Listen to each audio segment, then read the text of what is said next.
9 months, womb-bound siblings. At first, there were many of you, but now only a few remain because not all of you were meant to survive. Inside the womb, you didn't just grow, you fed.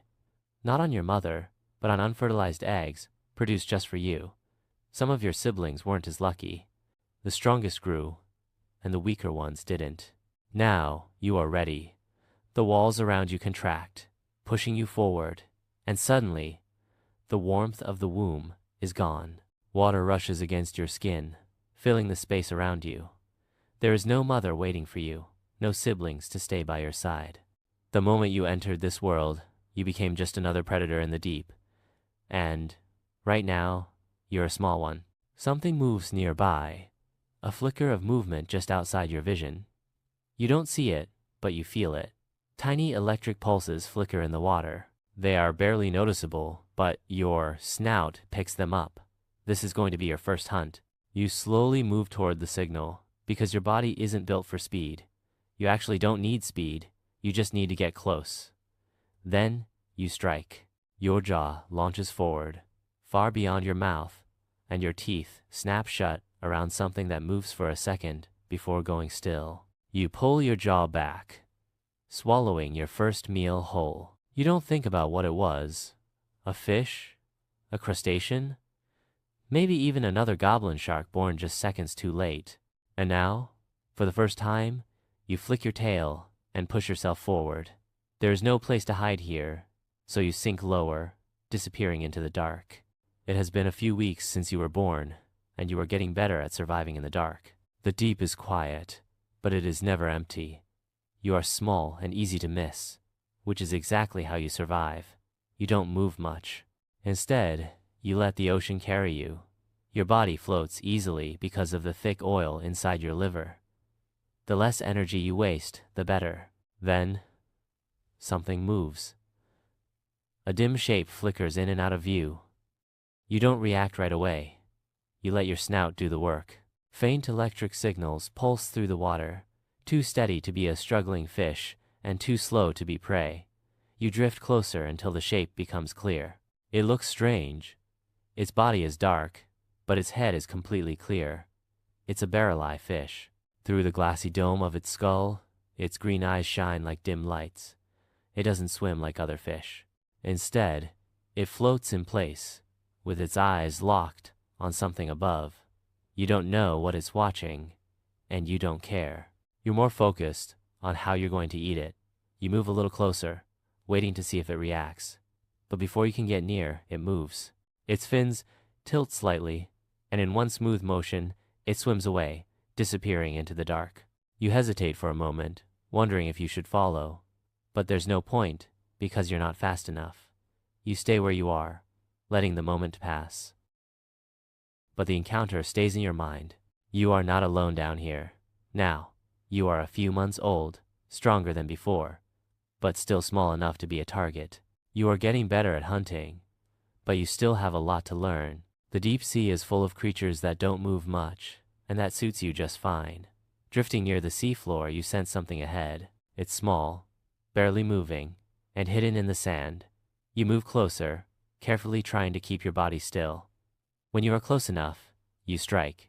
Your jaws shoot forward, snapping at the spot where the signals are strongest. But the moment your teeth touch the sand, something happens. A sudden shock runs through your body, a painful jolt that makes your muscles stiffen.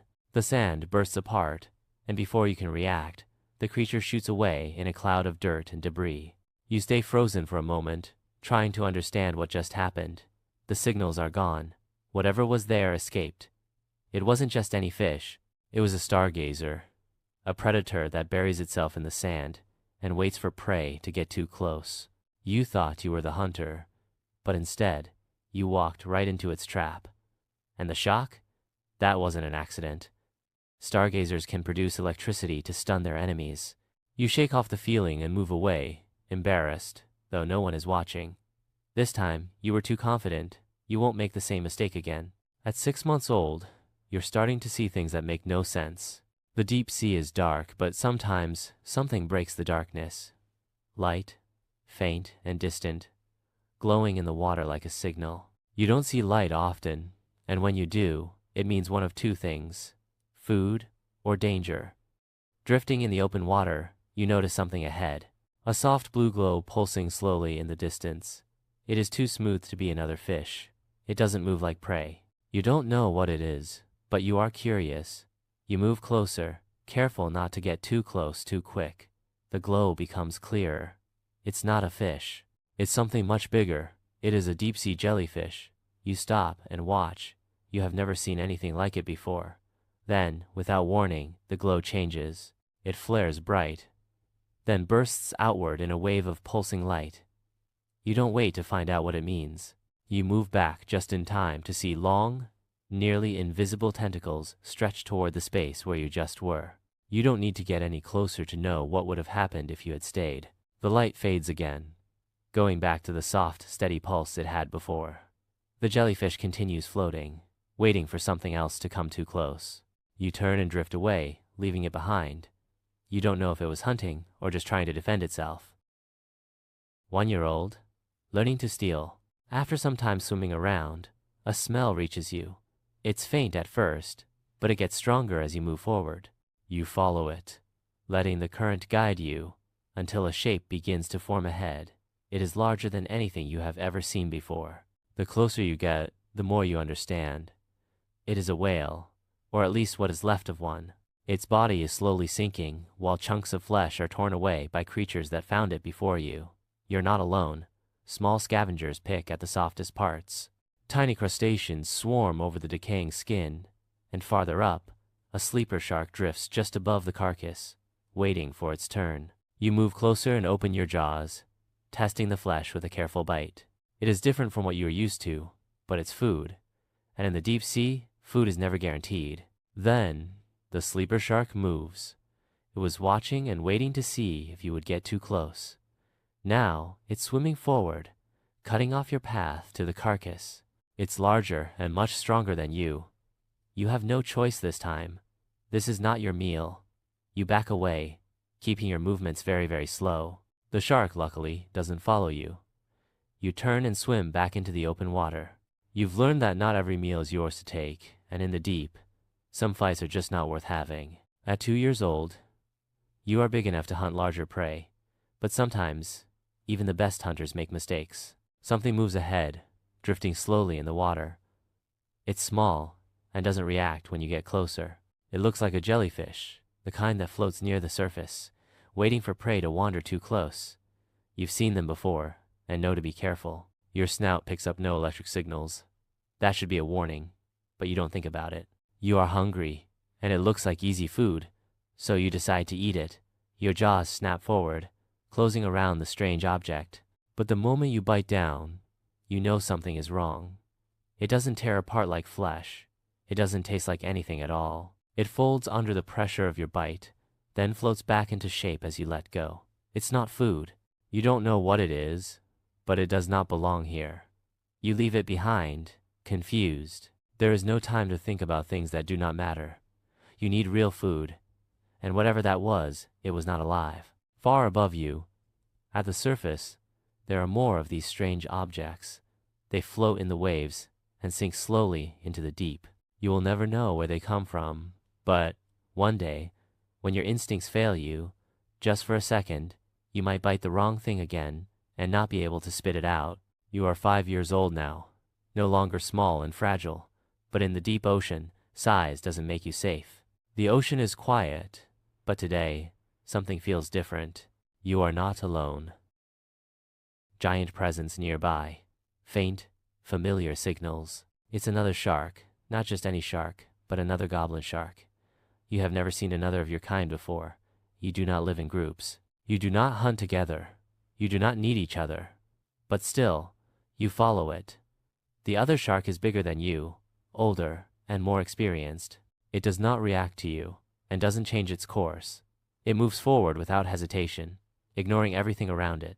You stay behind, just watching and learning for a while. It feels like you are going the same way, like you are connected by some unspoken rule. Then, without warning, the other shark changes course. It moves faster, cutting through the water with a purpose you do not understand. You try to keep up, but it is too fast. too sure of where it is going. You fall behind. Your body is not strong enough to match its movements, and then, just like that, it's gone. The darkness swallows it whole, and you are alone again. You wait, wondering if it will come back. But nothing moves. The deep is silent once more. You do not know why it left, but for the first time, you understand that there are others like you somewhere out there, in the dark, moving through the deep, and living their own lives.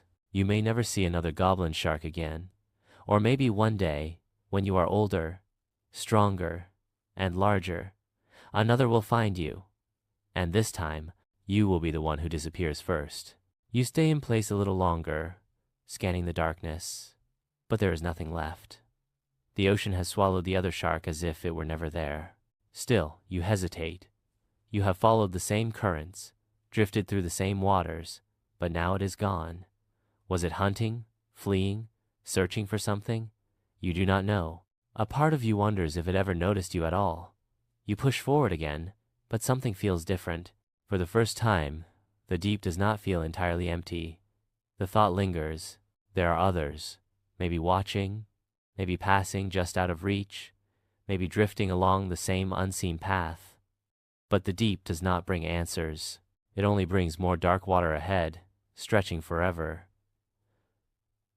So, you move forward alone once more, never knowing if your kind will find you again. You are 20 years old, a lifetime spent in the dark.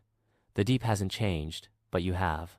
Slower, less agile, yet still hunting, still surviving. Then, a strange vibration.